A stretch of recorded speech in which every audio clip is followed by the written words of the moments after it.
Good in there? Rolling, Trevor. I'm dedicating this whole experience to you, man. Thank you, bro.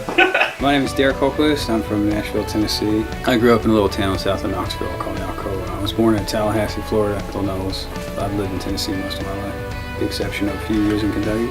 I probably wrote my first song when I was in 7th grade, maybe 6th or 7th grade, in the back seat of my parents' car when we were driving. So, my earliest influence is probably Tracy Chapman. We had the cassette and we, ran it into the ground. I gave my dad a Bob Dylan Grace Hits CD, or I was supposed to, for his maybe Christmas when I was in 9th grade or something, and I never gave it to him because I started listening to it. These buttons, I don't know what this one does. This is volume. That's a nice button. Right? Even the buttons are nice. Don't touch any of my stuff. Is it like...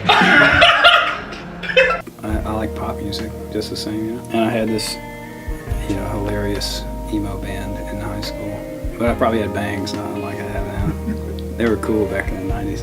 My New Orleans, I think started as a chord progression, but I've always had this sort of romantic attachment to the city. It's a beautiful place, and I think one of my earlier songs was about New Orleans, and I don't even know if I'd been there at the time.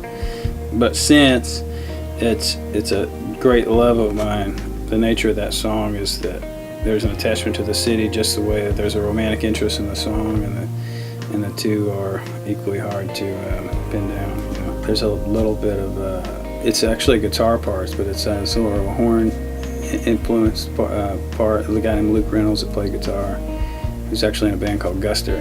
He plays just about everything, and he came up with this awesome guitar part.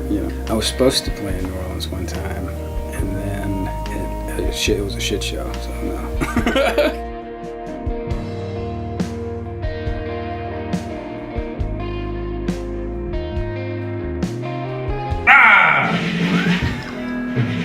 You ready? Yeah. Clap You gotta clap, yeah. 5 seconds? Yep. Clap for 5 seconds? Yep. Sorry. We'll do it again. Nothing to get clap.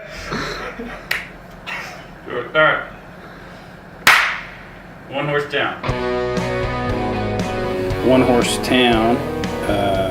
I've been in Nashville for just over a decade, and when I play live, I always joke, you've been here that long, you deserve a medal, especially when you're trying to write songs.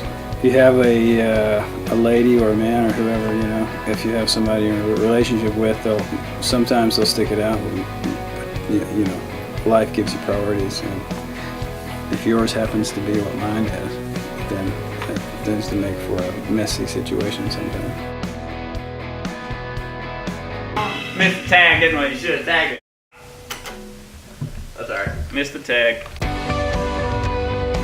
Racing Red Light's the only song I put on the last record that I wrote with somebody else. I actually wrote it with 3 other people, believe it or not, and they're all good buddies of mine. 2 of them are in a group called Walker McGuire, another friend of mine named Scott Buchanan, and the line actually comes from, what was it? Is it True Detective? The one with Matthew McConaughey? He's standing in the back of this tent revival. And he says, all these people are racing their red light. The way we cut it, I was really happy with, because I had struggled with tempo sometimes. It's like a rock song, in the truest form. So Dave gets to go crazy in the drum, which is nice.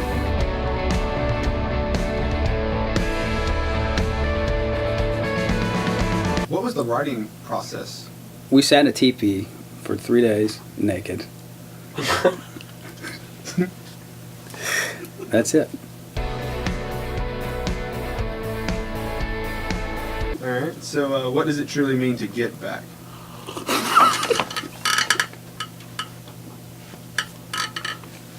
Did you put that question out there for real? I've always asked just random questions at the end. Alright, you want me to answer it? Yeah. I mean, scientists maintain that no one truly ever gets back. Thank you, Dad.